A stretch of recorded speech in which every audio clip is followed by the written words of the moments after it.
اعوذ باللہ من الشیطان الرجیم بسم اللہ الرحمن الرحیم اذین للذین یقاتلون بانہم ظلموا وان اللہ علی نصرہم لقدیر۔ اجازت دے دی گئی ہے ان لوگوں کو جن سے جنگ کی جا رہی ہے، اس بنا پر کہ ان پر ظلم ہوا ہے، اور بے شک اللہ ان کی مدد پر پوری قدرت رکھتا ہے۔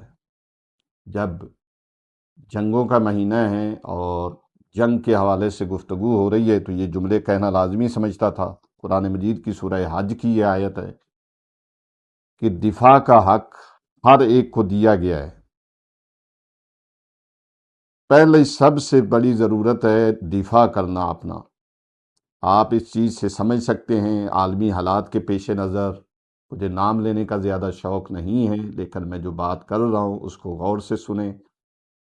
پہلا، آج کی دنیا میں جب طاقت کے نشے میں جو عالمی قوتیں کمزور اور خود مختار ممالک کی گرد گھیرا تنگ کرتی ہیں تو قرآن ہمیں خاموش رہنے کا حکم نہیں دیتا، بلکہ قرآن دفاع کا حکم دے رہا ہے۔ اب ایران ہو یا پاکستان ہو، اگر اس کے خلاف کوئی بھی، انڈیا کرتا ہے یا امریکہ ایران کے خلاف کرتا ہے، تو قرآن واضح طور پہ کہہ رہا ہے کہ دونوں کو دفاع کا حق حاصل ہے۔ اور آپ کے علم میں ہونا چاہیے کہ فقہ جعفریہ کے مطابق امام زمانہ عجل اللہ فرجہ الشریف کی غیبت کے زمانے میں جہاد واجب نہیں ہے، دفاع واجب ہے۔ جو ہو رہا ہے وہ دفاع ہو رہا ہے۔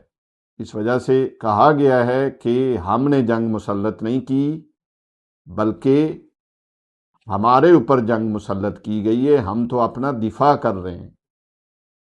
تو لہذا فقہ جعفریہ کے مطابق قرآن کا نقطہ نگاہ بھی یہی ہے، اور ائمہ اطہار کا نقطہ نگاہ بھی یہی ہے کہ امام زمانہ جب تک پردہ غیبت میں ہیں تو ہم جہاد خود سے نہیں کر سکتے،